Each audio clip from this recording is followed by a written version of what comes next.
Morning, everybody. If I could have your attention, it's a small room, so we did not put a PA system in here so that you have the opportunity to hear us as clearly as possible. If you could keep your conversations to a minimum, and that would be very helpful to those of us that are here to enjoy the conversation with the Congressman this morning.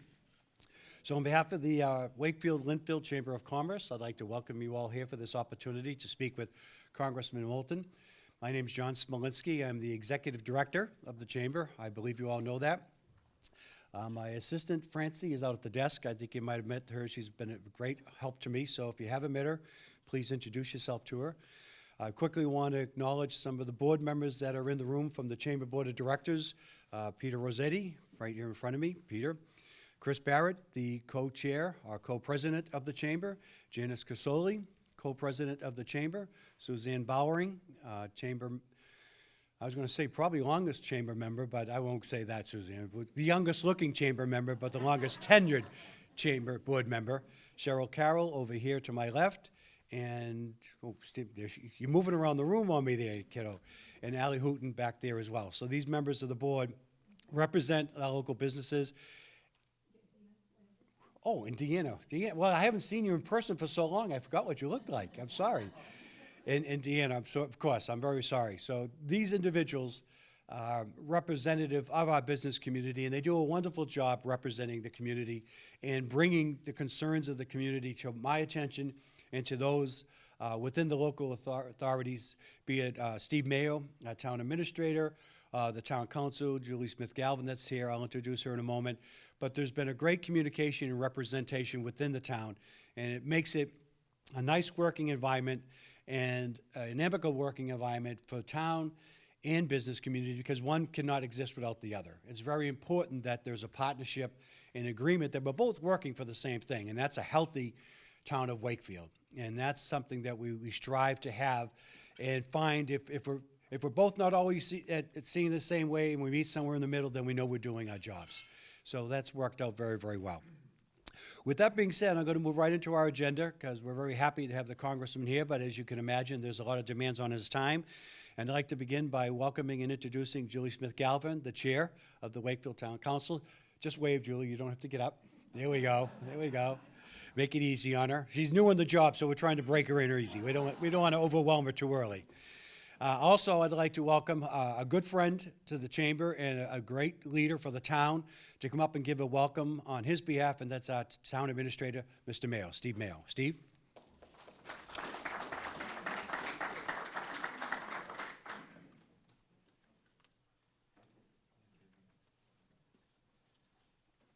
I want to thank John and thank everybody. Isn't it great to be back here in this room, in this event? I mean, we had, for years we've had these here, and it's really nostalgic for me to get back and to say, geez, but here's my problem. I'm on a cleanse that my wife has put me on. So I had olive oil and lemon juice this morning. That's what it is. I am cheating with a cup of coffee. Is this being, so she'll know if she watches this. So it really is great to be back here today with your group. I want to thank you all for what you've done, what you continue to do during this year-plus pandemic. I mean, you have been great. The business community has been a great backbone of this town. Still feel a lot of vibrancy, and you've made the sacrifices, and I just want you to know that Town Hall is open. The Town Council under Julie Smith-Galvin has made it very clear Wakefield is open for business. I want to make sure that continues. And I want to introduce Seth Moulton, our congressman, who's been a great friend of Wakefield. His name came up last night at the Town Council meeting about our quad gates for Broadway, so I got my my foot in the door. He has it in the bill at the down in Washington D.C. I'm sure you've heard a little bit about the Broadway crossing over the past few months. Just a little, thank you. Yeah, and Congressman has been great help with working with the Federal Railroad Association and putting that very important piece into the bill. So. You've seen him on the news. He's doing a great job representing our community. And without further ado, Congressman Moulton. Thank you.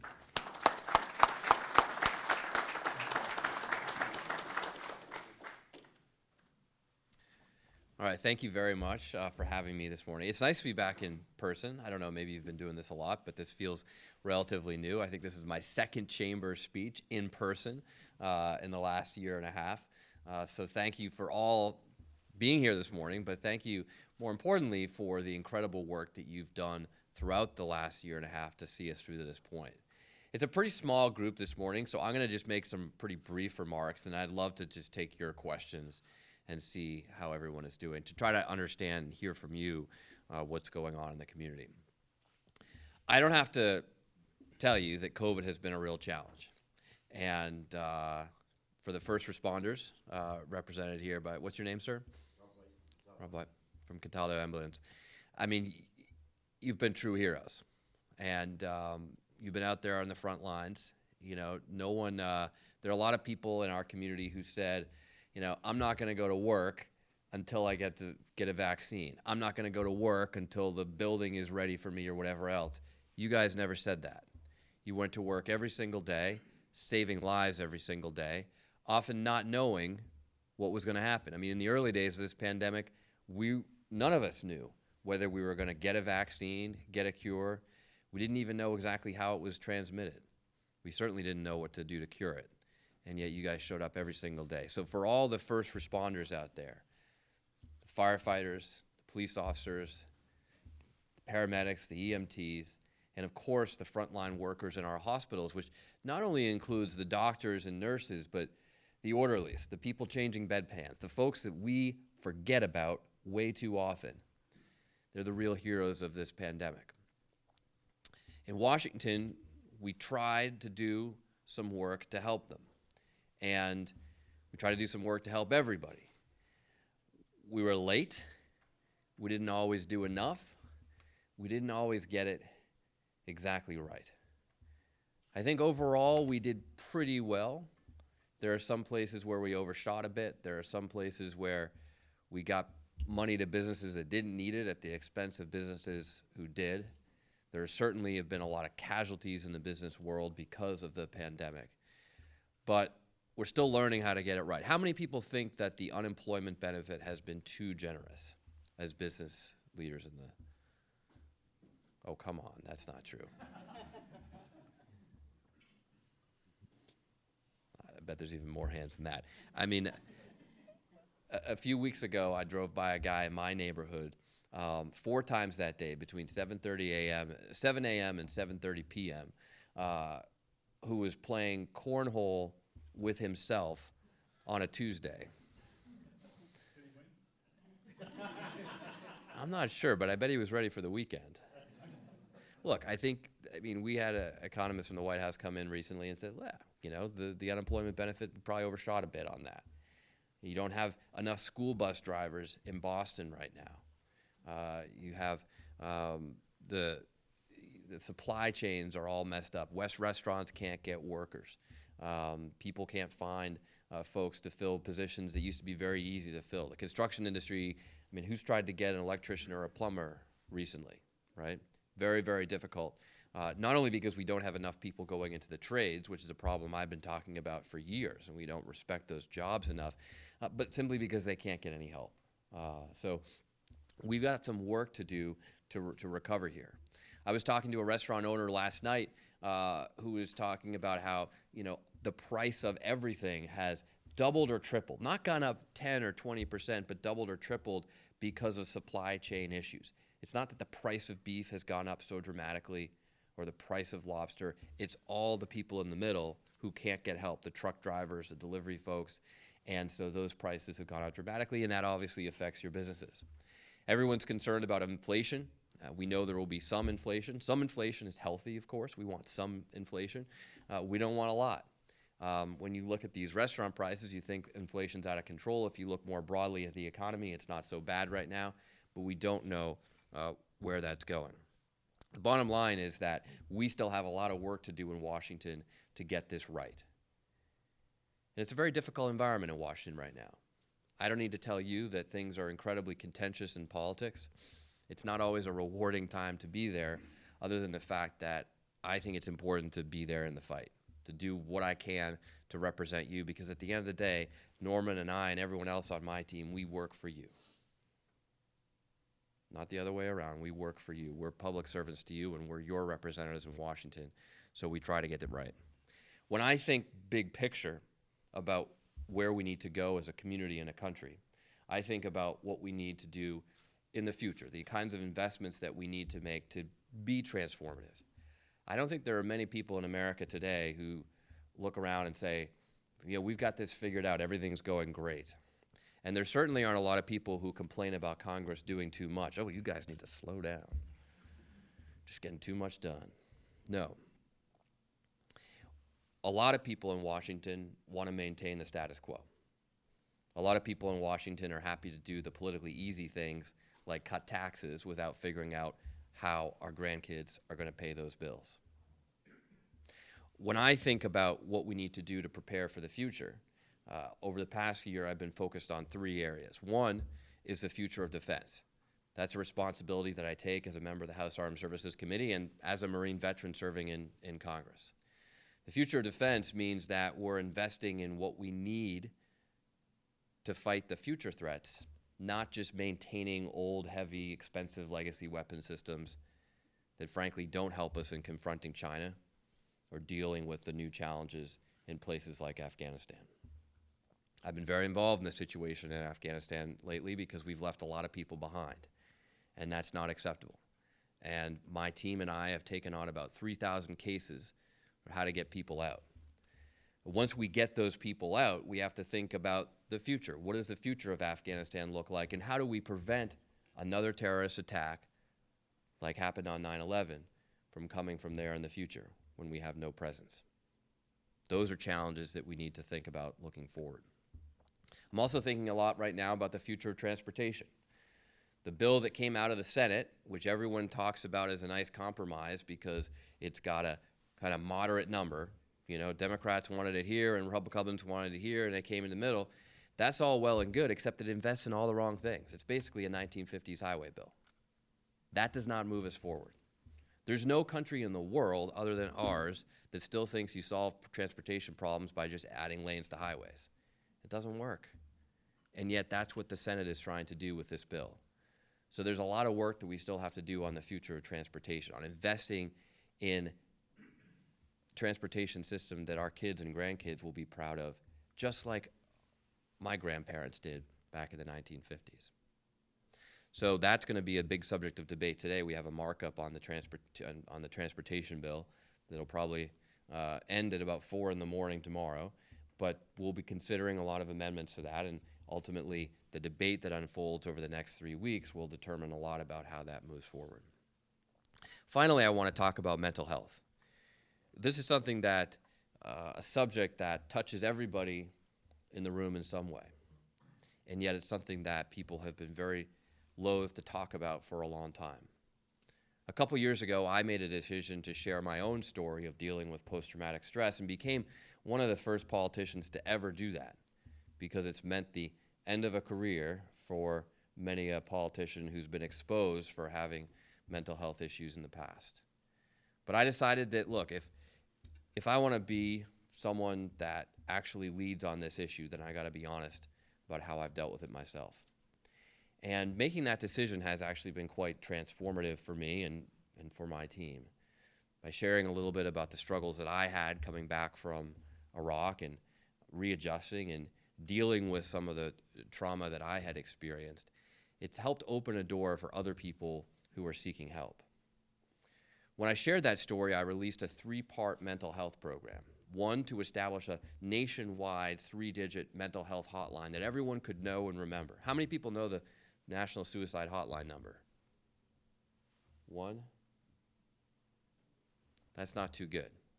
Well, starting next year, everyone will know 988. Don't dial it now, it's not in service yet, but starting next year, everyone will be able to dial 988 and immediately be connected to a mental health professional, no matter what cell phone you have or what landline you're on, anywhere in America. The second part of the plan was to make sure that everybody coming back from a combat zone gets a mental health checkup. Not only to take care of the issues with mental health in the military, which we all know are prevalent. I mean, as a Marine buddy of mine said to me once, Seth, I don't call it post-traumatic stress disorder because after what we went through, it would be a disorder if you weren't affected by it. And that's right. Same is true for a lot of what first responders go through on a daily basis around here. by setting the example with the military, we're not only delivering care to those who need it and deserve it, we're also setting an example for other people across the country. If the most elite special forces soldiers can deal proactively with their mental health, getting treatment when they need it, but also practicing things like mindfulness to better prepare them for their work, that's an example all of us can follow. The third part of the program is to extend this to every high school in the country, to totally normalize the treatment of mental health. So that no matter whether you're 7 or 8 years old, or you're a teenager, going through all those things that teenagers go through. How many of you have teenagers at home? A few, maybe? Or used to? Mine are happily 7 months and 2.5, so I'm not there yet. But, yeah. That's what I've been told. When Emmy was born, actually the first person to call me in the hospital was Joe Biden, and he said congratulations. But I was a new dad of a few hours, and I didn't really know. I was sleepless and didn't really know what to say. So I just tried to, I don't know, say something lighthearted. I said, well, you know, it's a girl, and they say that the first 13 years are nothing but bliss. And Joe Biden said, yeah, 12 and a half. I want to make sure that when my daughters get a little older, talking about mental health is as easy as talking about dealing with a sprained ankle. If one of you had to get up early and leave because you have an annual physical, no one would bat an eye.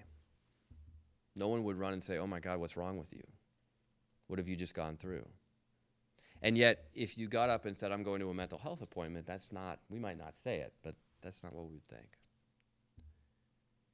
It should be as routine to take care of something down here as it is to take care of something up here. That's where we want to get to. That's why it's so important to extend this through schools throughout America. So of that 3-part plan, the national hotline, healthcare for our servicemen and vets, and then healthcare for people in high school, we've done 2 out of the 3. Which is pretty impressive. The bipartisan bill to establish the hotline passed last year, signed by the crazy president. Number 2, we have every single year since I took on this, expanded mental health care for those coming back from combat zones. Number 3 is going to take a lot more money and a lot more commitment. Among other things, it's going to take a lot more mental health providers. We've got to improve that pipeline throughout the country. But that's the goal, and it's a passionate issue of mine in Congress. So with that, why don't I turn it over to you, and happy to answer your questions about whatever you like. I don't know if anyone's done any interesting travel lately. I have a little bit myself. We can talk about that. We can talk about what's going on in the local economy. Or you could just tell me what's on your mind that you think I need to hear as your representative. So who would like to start? Yes, sir. Good to see you, Greg. You talked about Afghanistan, and I wonder if you could expand a little bit. You know, I'm so impressed. I think this is an unbelievable tragedy for our country, for Afghanistan. The war, the disaster from its conception to its execution to its ending. You, I think, are uniquely capable of reflecting on that disaster and how we can actually learn something from it as a country. So maybe you could talk a little bit about that. Yeah, thanks for the question, Greg. And you know, it's hard to be concise about this, but I'll do the best I can by just making a few points. I mean, this is a very long essay in foreign affairs, but let me start with a few things. We all agreed on why we went to Afghanistan. The Taliban harbored the attackers of 9/11, and we didn't want that to happen again. First of all, it's important not to lose sight of the fact that it hasn't happened again. For 20 years, there has not been another terrorist attack from Afghanistan on the homeland. The fact that we have not had a major terrorist attack from outside, at least, on the homeland in the last 20 years is not an accident. It's due to a lot of hard work, a lot of sacrifice, some missteps, but also some really tough but good decisions that we have made to protect us and to prevent issues from afar. At some point very early on, we decided to nation build in Afghanistan, and I think most people agree right now that that was probably a mistake. But when you go to Afghanistan and spend a little bit of time on the ground and meet some of the young women who were able to go to school, meet some of the girls who believe they have a future in a place where a lot of people tell them they don't. When you see the number of people who have been lifted out of poverty, I mean, literally the number of children who are alive today because of our presence, it's a little bit harder to argue that some of those sacrifices weren't worth it. There was a report that came out yesterday that 1 million Afghan kids will die if we don't figure out how to dramatically increase simple food aid to the country. They're not going to get shot or blown up. They're just going to die in front of their parents, starving to death because they don't have enough food. That wouldn't happen if we're still there. I'm not saying that it was a right or wrong decision to pull out, but we've got to think about it in those contexts. I think Afghan kids matter too. So there have been a lot of mistakes that we have made along the way, stretching through Republican and Democratic presidents. But I think too often we lose sight of the big picture. Just because nation building failed in Afghanistan doesn't necessarily mean that nation building is always wrong, but it sure means that we screwed it up. I mean, we built an Afghan army to fight exactly like we do, to have the latest technology, the best intelligence, the best medical support. Look, I'm very proud to be a Marine. I was very proud of the Marines in my platoon. But let me tell you, if I told my Marines, tomorrow we're going to go on a mission, and we're not going to have any intelligence, so we don't know what we're going into. We're not going to have any air support that we usually rely on to keep us safe from above. We're not going to have any of the communications equipment that requires support from satellites because that's turned off. And oh, by the way, if you get hurt, there's not going to be any helicopter to come and evacuate you. If I said that to my active duty Marine platoon, they wouldn't be too thrilled to go on a mission. Well, that's exactly what we said to the entire Afghan army after training them to fight exactly like we do. That was a mistake. For anybody who's a veteran or knows a veteran out there, you should know that your service in Afghanistan changed the lives of literally millions of people. There's a generation of Afghan girls who did go to school, who believe in the future. There's an entire country that has access to the internet and is going to push back against the oppressive rule of the Taliban. But I think we can all agree we didn't have to throw that all away with the way that we withdrew. And we certainly didn't have to leave a hell of a lot of people behind. Afghans who put their lives on the line for us, and even green card holders and American citizens who want to get out but couldn't leave. And on that narrow point, it's not difficult, folks. We just had to start the evacuation earlier. That shouldn't have been that hard. So, to try to pull this all together and give some answer to your question, what did we learn? I hope the lessons that we learned from Afghanistan are not these black and white statements like, we should never get involved in foreign wars, we should never nation build. Or as the Boston Globe editorial board said in one sentence today, it was the right decision to pull out, but. It's a much more complicated and nuanced situation, and if we only take away black and white answers, then we're not going to have the right foreign policy for the future. We've got to be a lot more careful about getting involved in wars overseas because it's much easier to start wars than it is to end them. But that doesn't mean that there aren't terrorists out there who want to kill us and that we're not going to have to do something about it. We're going to have to be a lot more careful about committing to nation building in our image. But that doesn't mean that we never need to help people in the world. It doesn't mean that America doesn't have a moral responsibility to help change some lives and that ultimately that can make us safer as well. We're going to have to be a lot more thoughtful about how we pull out of situations like this. That doesn't necessarily mean getting out was wrong. But we got to make a serious evaluation of the costs of leaving versus the costs of staying. And look critically about how we got out this time. So that's probably more than the answer you wanted, but the last thing I'll say is let's not lose sight today of the tremendous work that we still have to do. My office is dealing with about 3,000 cases, many of those people who are still stuck there. Yes, sir. Yes, Peter Rossetti from Saugus. A couple of questions. You touched on the potential for changes in the tax system coming up. Yeah. As a tax attorney, a lot of my clients are very concerned with what could be coming. Yeah. The second point that you mentioned was technical education. Yeah. The vocational school that covers this area is in the process of building a new school.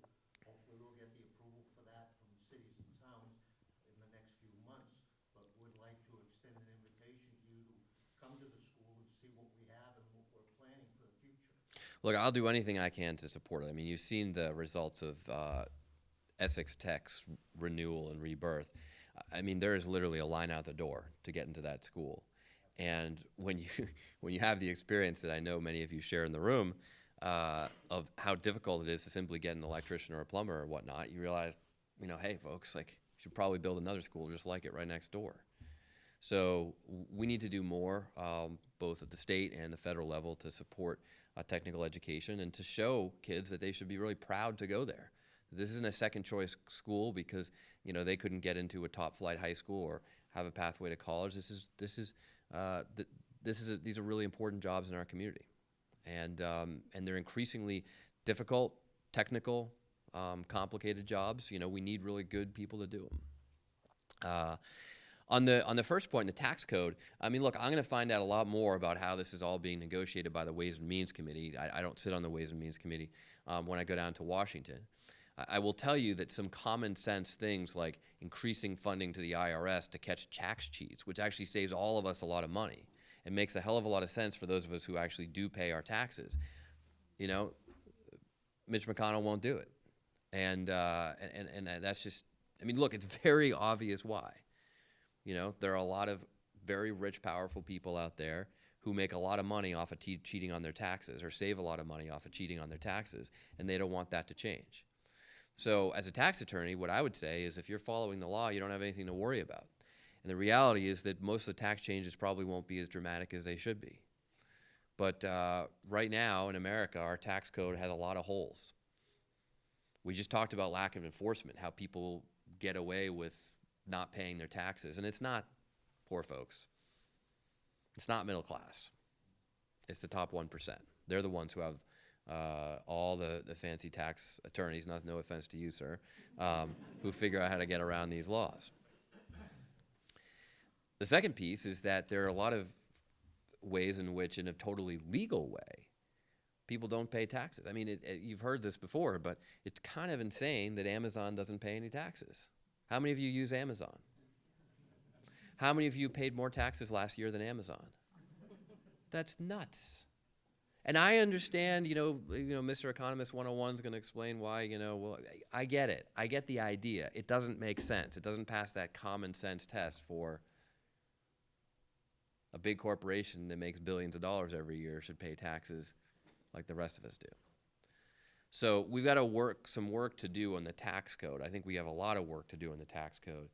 My concern is that we don't do enough, and that ultimately we come out of this negotiation over the infrastructure bill with a bunch of budget gimmicks to quote unquote pay for it that don't really pay for it. and we don't actually take the opportunity to reform our tax code in ways that make sense to everybody, at least everybody who, you know, isn't $1 million donor to Mitch McConnell right now.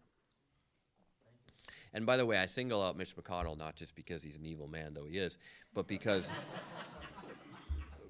like this is actually quite well documented that this is exactly what's going on with this particular issue in the debate. Yes, sir. I need to. I don't really have a system here, so I just sort of pick who's ever name I feel see first. Thank you for coming. Thank you Yeah. for serving our country the way that you did. Thanks. In the military, my dad was a Marine. Thankful for your service. Thankful for your service in Congress, for all the hard things that you have to do.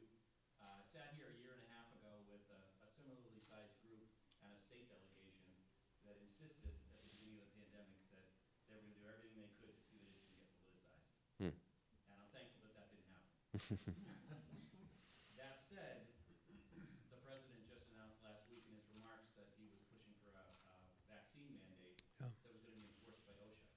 Mhm. And my question to a congressman is, does OSHA have the enforcement capability for something like that, or is it really Congress that has that? And I think a lot of business leaders, particularly those with 100 or more employees, are a little bit perplexed in terms of how that may all shake out. Mhm. So I just kind of wanted to hear your thoughts about Sure. Well, mandate and just the pandemic in general. how many lawyers are in the room? Got a few? All right, so you're all more qualified to answer the first question than me. I'm proudly one of the members of Congress who's not a lawyer, but I don't know the actual answer to that. I'll have to find out. This is obviously new, and we're, you know, the legal minds are figuring it out right now exactly how this might be enforced. But I don't think the Biden administration would be pushing it through OSHA if they didn't think that it was enforceable. But we shall see. You know, there's a lot of pressure on the president right now to get us out of this Delta crisis. It's terrible in other parts of the country. You know, Idaho is an example in the news this morning. It's a state that has no vaccine mandates, no mask mandates, and their hospitals are so overflowing that all these patients are being dumped into Washington next door. It's hard to appreciate this as we're all sitting here in this room and you know, vaccinated and safe, that this is a crisis right now in other parts of the country. But there's a very clear reason why. It's because they haven't been getting vaccinated. You know, I was talking to a Vietnam vet, this crusty old Vietnam vet, pretty conservative guy, who you know, just was losing it on someone recently because you know, some guy he was talking to, you know, didn't want to get the vaccine. And he said, look, when I got my draft number pulled in 1996, I didn't get to say, oh, no, I don't want to do that. Not for me. You know, I went and served. And getting the vaccine is not just about protecting yourself. It's about protecting all the people around you. It's about protecting your community. It's about preventing what's happening in Idaho today. The fact that we have so many people in this country opposed to getting a vaccine that is scientifically proven and that we see the evidence on the news every single day for how it works is because of the deleterious effects of social media and conspiracy mongering and everything else. You know, that's where that's coming from. And I don't think that we as a society have figured out how to deal with that.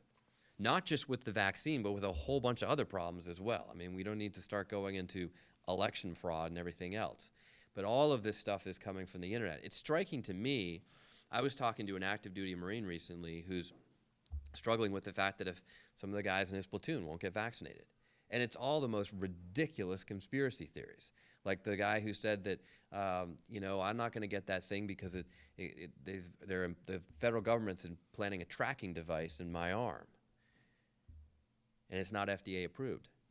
And so my friend said, well, what happens when it's FDA approved? Well, if it's FDA approved, obviously they've approved it so it doesn't have a tracking device. Okay, so when the federal government approves the vaccine that you're saying the federal government is putting a tracking device in, you're going to take it? And oh, by the way, you're carrying a cell phone around every single day? I mean, this is nuts. I'm sorry, it's nuts.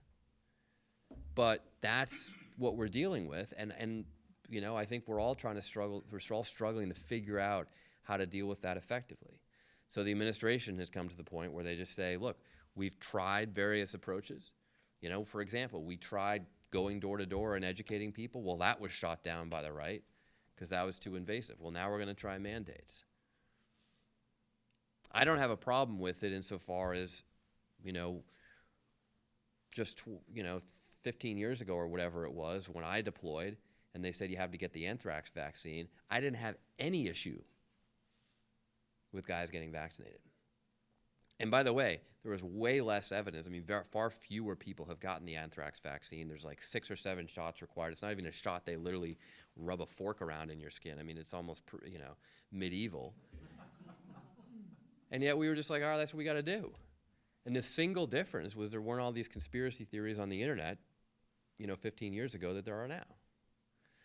So that's the issue that we got to figure out how to deal with. And in the meantime, I think we're gonna try to push people in the right direction as much as we can. I think the big question is whether, the mandates harden people in their positions or not. But if they help people get vaccinated, it'll save lives.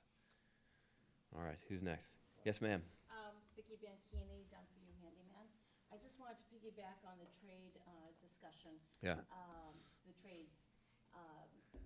In the bill that you're writing now, there's 2 years of community college for free, correct? Well, in the reconciliation package, that's one of the things under consideration, yes. What programs are you going to bring forward for people that want to join the trades versus college? What benefits or incentives are there for people to join the trades? As you said, it's needing. Yeah. So it's a great question, and I'll be honest with you, I don't know the exact answer to this because this is a package that's being formulated in the Senate. It's still very much under negotiation, very much under negotiation. I mean, not all the Democrats even agree to support it at this point. So we don't know. We don't know what's going to be in it, and part of my work when I go back to Washington next week will be to fight for the inclusions of things like this that are important. So one of the things I'm doing this week is listening to a lot of different constituencies, listened to a couple of different groups yesterday in forums like this to try to understand, what are the local priorities? What are the things that we need to get in there? Now, the quad gates, has anyone heard about the Broadway situation? Hey, that's an issue. That's in the transportation bill, so that's different. It's, politically tied, but legislatively separate from the reconciliation package that you're referencing. That's already been through the House. We just got to get it. We just got to fight to get the funding for those gates included in the final package that comes out. But the reconciliation package to augment that is still very much, an open can of worms. One more, sorry. Yes, sir. I'm old. I want to thank you first for your service both to the country and continuing. And, Thank you. Mike Talbot from Beverly. Thank you. But I'm old enough to remember Ronald Reagan and Tip O'Neill. Yeah. 2 entirely different individuals, different side of the aisles, but they managed to get things done. Mm-hmm. The Democratic Party today controls the White House, the House of Representatives, and the Senate. And except for some executive orders that President Biden signed, there seems to be very little traction in what is getting done. And I know the world has changed in 40 years and so forth, but we've seen this over the years that, you're in power for a certain number of years, then you're out of power, and then when you get back in power, you complain because, well, why didn't you address it when you were in power? Mm-hmm. It's, and at times, and I had a number of questions to ask you today, Yeah. but only because I saw the news this morning, and one of your colleagues was at a very nice affair last night wearing a dress that said "Tax the Rich," and it only cost $30,000 a seat. I mean, I'm sure she didn't pay for it; she was a guest of somebody. But it's almost as if people in Congress now are into it more for the prestige and the view of it, as opposed to doing something, getting things done for the, and it's, again, very partisan, as you talked about earlier, but how do we get beyond this? How do we get something done? And Red Auerbach, great basketball coach, says, if you're on the court, do something. Yeah. And I guess Yeah. that's our question to Congress. Look, first of all, I think first of all, it's a fair question. I mean, I joked earlier about how no one's saying that you know, Congress is doing too much. And what you just said about the layout of Washington right now, with Democrats in control of everything, could be said just a few years ago when Republicans controlled anything, and they didn't, you know, I mean, if just to take one issue, we all know how the Republican Party feels about immigration, and we had an extremist president on immigration. How much immigration reform happened when Donald Trump was in the White House and the Republicans controlled the Senate and the House? Absolutely none. Right. And they could have even done something modest, since most of them want to do something extreme. They did nothing. So look, this is a problem on both sides of the aisle, and it's, I think, reflective of a couple things. First of all, you're right. There are plenty of my colleagues who are not very interested in actually doing the hard work of public service. You know, they want to make sure they get reelected. They are very interested in, you know, preserving their sort of political capital with the base, because that's so important in primaries these days. But they're not willing to show the political courage that's required to do things that may be the right thing to do but are unpopular. And this can be seen with a lot of issues throughout the land. Let's pick something controversial like gun reform. Background checks for gun purchases are supported by 97% of Americans. 97%. The vast majority of NRA members want background checks for gun purchases. This is not hard. I mean, why should the FBI be able to track what books you take out of a library, but not whether or not you own a piece of equipment designed to kill people? I mean, just step back from it for a second. That is absurd. And yet there's no political courage in Washington to vote for gun reform, because everyone's just afraid of the backlash of the NRA or what they're going to get in some primary when they go home. So there's a lot of people who come to me and say, you know, Seth, why is Congress so stupid? Like, how does Congress not believe in climate change? You know, Inhofe with his snowball on the Senate floor. Well, my observation after a few years there is that most of my colleagues are actually pretty smart. What's lacking in Washington isn't intelligence, it's just courage. It's the courage to take that tough vote. It's the courage to do the right thing. And it's on both sides of the aisle. Most folks know the right thing to do, they just don't have the courage to do it. So you're right, there's a problem with many of the leaders and the leadership in Congress. But the second issue is more fundamental. It's that the districts that all of us represent have become more and more extreme. Partly that's through gerrymandering. Partly it's through self-sorting, where people literally start to just live in communities with people who agree with them. Partly it's the radicalizing effects of the internet that we discussed earlier, where, you know, we don't have a common set of facts that we're working from that everyone sees on the nightly news, because everyone goes to their corner of the internet to find views that, or quote unquote facts that support their position, and that hardens people into the extremes. And so what happens is that when you go back to your district, you're not worried about making the case that you can appeal to moderates, you can compromise with the other side to get things done. You're just worried about protecting yourself from a primary, from someone who's more extreme. And that's been especially true on the Republican side of the aisle. With the Tea Party and everything, you saw the Republican Party go hard right, but it's happening on my side of the aisle, the Democratic Party as well. And the more that Congress gets pushed to the extremes by the people that we represent, the harder it is to come together with compromise. So when you go to a coffee shop and find people you just can't even talk to, people who aren't willing to sit down and have a reasoned discussion about things like, what's the science of the vaccine? Should we wear masks? Things like that. Well, that's representative of the same thing that's going on in Congress as well. So the problem is that there's not an easy solution. I would have loved to just tell you, here's 30 seconds about what we need to fix, and then everything will be fine. I think that there are some structural changes we need to make to the way our government works. Like, for example, how congressional districts are drawn. But I also think that there are some cases where we just need better leaders in Congress.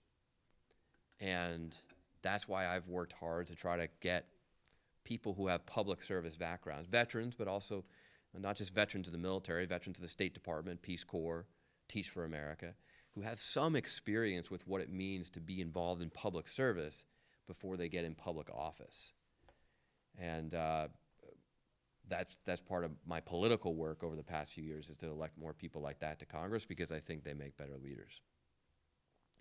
All right, everybody, thank you so much for having me this morning. I hope you got a little bit to eat and enjoyed being here. And look, at the end of the day, as I said at the beginning, my job is to work for you, to represent you. Please be in touch. You know, I represent everybody, whether you voted for me or you voted for someone else, or you didn't vote at all. My job is to work for you, and I want to serve you better. So be in touch. Let us know what we can be doing. Share your views. Come visit us at the office in Salem. We're open. We're doing business. I don't know what's going on at the State House, but we're open. And know that I appreciate all of your leadership in the community. The last year and a half has been difficult for all of us. The next half year is not going to be a hell of a lot easier. Some different challenges, but a lot of challenges just the same. Thank you for everything that you do every day. Best of luck.